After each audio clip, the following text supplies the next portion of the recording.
Mr. Ching Chang is a Hong Kong resident and working for Singapore newspaper, The Straits Times, and he was the chief correspondent of that newspaper in mainland.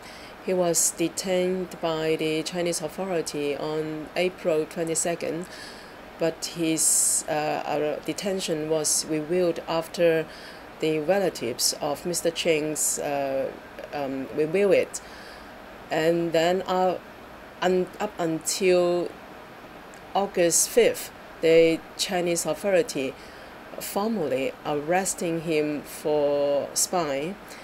And then up until now, which is 6 months after his detention, Mr. Ching was denied of access to legal services, counseling services, and his relatives. I think is totally contradict to the human rights Mr. Ching entitled. And we regret that the Chinese government have given out such a serious allegation without any concrete evidence.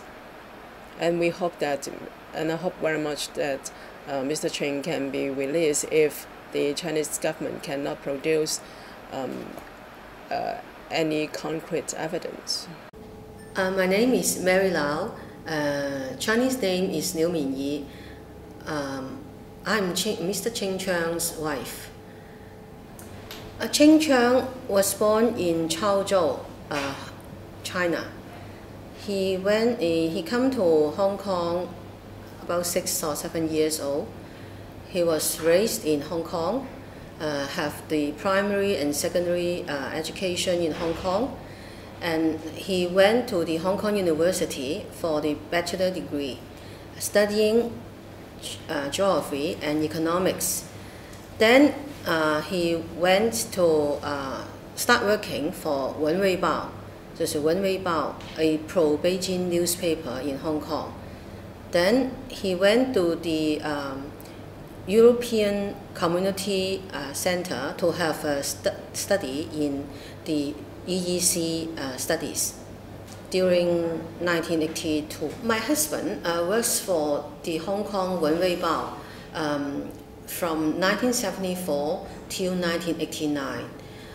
During that period, from 1981 to 1989, my husband was stationed in Beijing, working as the bureau chief of the Beijing office of Wen Wei Bao.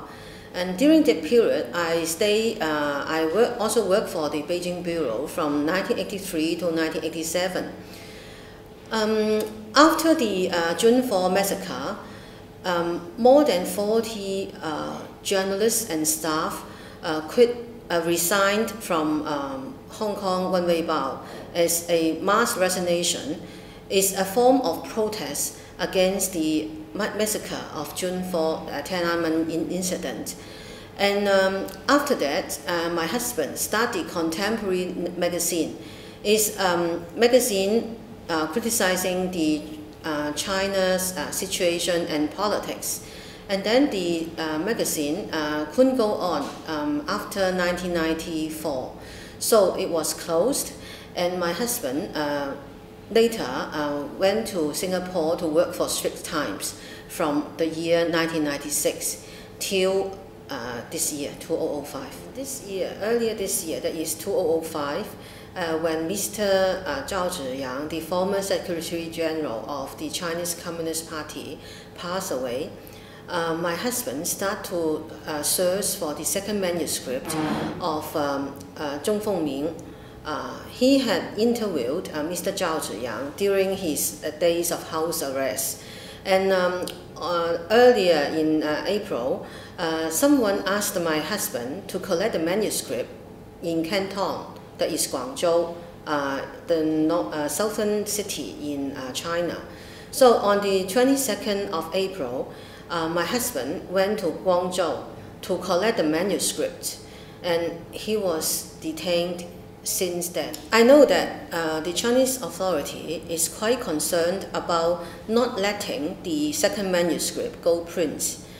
The first manuscript went printing the middle of last year, and my husband is the first journalist in the world to report on that incident. And the report was published on the 7th of August last year, that is 2004. And that news was carried by some agencies and local newspapers in Hong Kong, stating Mr. Zhong Fengmin's interview of Mr. Zhao Ziyang during his house arrest days, that how he is still promoting the political reform in China, and how Mr. Zhao thinks that only the democratic regime would guarantee the security and stability of China. For the first month, we listened to the State Security Bureau's people's advice to keep quiet. So we said nothing about his detention. Both me and the Straits Times just keep our mouth shut. And we are in the hope that my husband will be released very soon.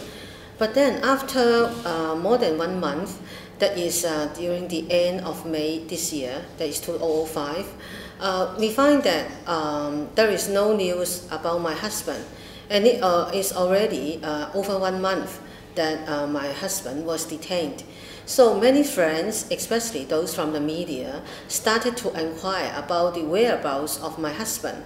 So I think in the 29th of May, that is the last time that my husband was allowed to telephone Hong Kong, that is, telephoned his home. So I received the last telephone call from him. And during that telephone conversation, he said that he would stay in China for a number of days. And he was not sure when he can be released. And he also asked me to stay in Hong Kong to work for him. And during the conversation, somebody from the Security Council invited me to go to China. But then my husband grabbed the handphone from him and asked me to stay in Hong Kong, not to go to Beijing. And that is the last telephone call.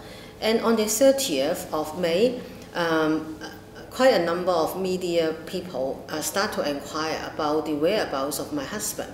And so I started to tell some newspapers what have happened. That's why the news comes out on the 30th of May. For the first month, most of my friends from China advised that we should go through a process of internal rescue.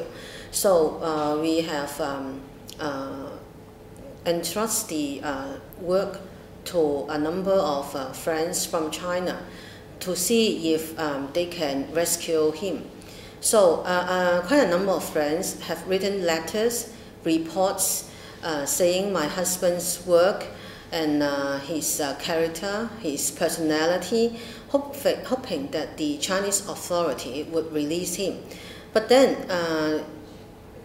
at the end of May, we started to hear news that he might be charged.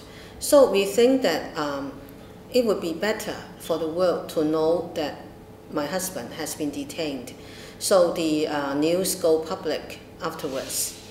We didn't receive any official news that what is the charge against him. It's only that on the day we received the notice of formal arrest. At that time, one official from the Hong Kong government also gave me a piece of paper. And on that piece of paper, there is a passage of news. It's issued by the Xinhua News Agency. According to the news, it said that the reporter from Xinhua Agency get the news from some department of China.